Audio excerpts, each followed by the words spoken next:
Hello friends, welcome back to my channel sites and eats. आज मैं आपको ऐसी रहस्यमयी गुफाओं में ले चलूँगी जो प्रकृति के सौंदर्य, मन की आस्था और ईश्वरीय चमत्कार का अद्भुत संगम है। 9.5 लाख वर्ष पुरानी इस गुफा में गोदावरी नदी गुप्त रूप से बहती है और हैरान करने वाली बात यह है कि गुफा से बाहर निकलते ही गायब हो जाती है।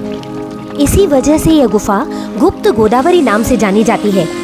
तो चलिए, आप थोड़ा ध्यान से यहाँ जाएंगे और यहाँ पर थोड़ा अंधेरा भी है, पर घबराने की बिल्कुल भी ज़रूरत नहीं है। केवल 2 ही सेकंड में आप गुफा के अंदर पहुँच जाएंगे। अरे ये क्या! गुफा के अंदर पहुँचते ही आप हैरान हो जाएंगे कि इतने पतले सकरे रास्ते से निकलकर इतनी विशाल गुफा आप अंदर देखेंगे। इतना ज़्यादा स्पेशियस है कि आपको हैरानी होगी कि इतने पतले से रास्ते से होते हुए अचानक इतने विशाल स्थान पर आप कैसे पहुंच गए। ये विशाल स्थान जो आप अभी देख रहे हैं, ये है राम दरबार। यहाँ पर भगवान श्री राम ने अपना दरबार लगाया था। इस गुफा की खूबसूरती तो देखिए, ये किसी इंसान ने नहीं बनाई है, ये प्राकृतिक गुफा है, पर इसकी खूबसूरती को आप घंटों अपलक निहार सकते हैं। कहा जाता है कि जब भगवान श्री राम वनवास में आ रहे थे तो उनके आगमन से पहले ही भगवान विश्वकर्मा ने उनके लिए अपने हाथों से इस गुफा का निर्माण किया था। और ये है राम दरबार का वह स्थान जहाँ पर भगवान राम माता सीता के साथ विराजते थे। पर इतने लाखों वर्षों के बाद आज भी सच कहूँ, इस स्थान पर इतनी शांति और सुकून था जो भगवान की दिव्य उपस्थिति का अनुभव करा रहा था। ऐसा लगता है कि भगवान के आने से पत्थर पत्थर यहाँ खूबसूरत हो उठा है, खिल उठा है। इतने पुराने प्राचीन पत्थरों में भी इतनी खूबसूरती, ये तो केवल भगवान की महिमा का ही प्रताप है। श्री राम दरबार के दर्शन करके जब आप आगे बढ़ते हैं तो आपको माता अनुसुईया की मूर्ति के दर्शन मिलते हैं। इस गुफा की खूबसूरती देखकर आप इसके दीवाने हो जाएंगे। मैंने आज तक बहुत सी गुफाएं देखी हैं, पर इस गुफा की खूबसूरती देखकर मैं शब्द विहीन हो गई हूँ। अब हम आगे बढ़ेंगे सीता कुंड की तरफ। कहा जाता है कि सीता कुंड वह स्थान है जहाँ पर माता सीता वनवास के दौरान स्नान किया करती थीं। ये पानी की धार जो आप देख रहे हैं, ये इतने सालों से ऐसे ही बह रही है और कहाँ से आती है आज भी इसका रहस्य कोई जान नहीं पाया है।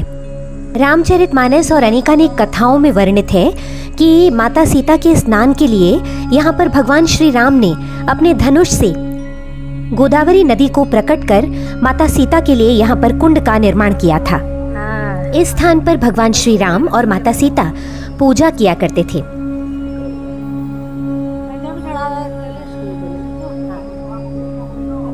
अब हम जिस स्थान की ओर आगे बढ़ रहे हैं उसे धनुष कुंड कहते हैं।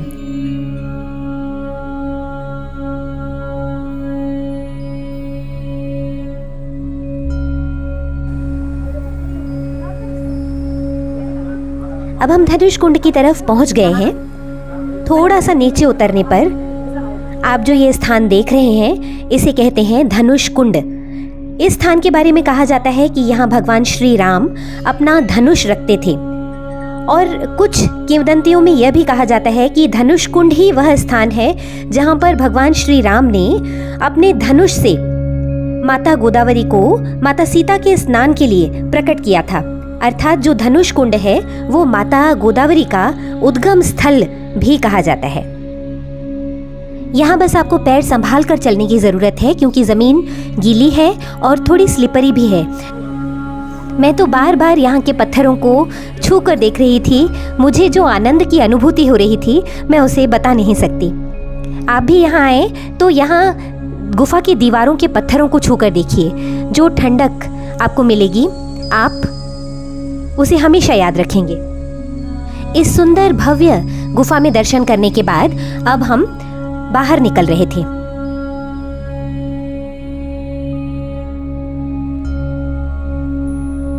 बाहर निकलते समय रास्ता फिर से सकरा हो जाएगा और अंधेरा भी होगा। यहाँ पर आप अपने मोबाइल की टॉर्च भी जला सकते हैं रोशनी के लिए।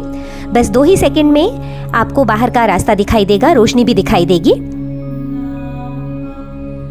ये लीजिए, अब हम बाहर आ गए। ये देखिए, फिर से हमें हनुमान जी के दर्शन हो गए।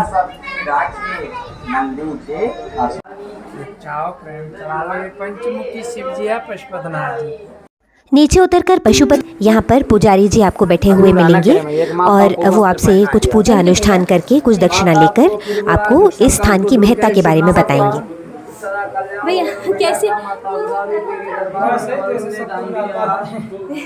बहुत बहुत कितना प्यारा एक्सपीरियंस, वाओ। पर पैरों में पत्थर बहुत लग रहे थे भैया।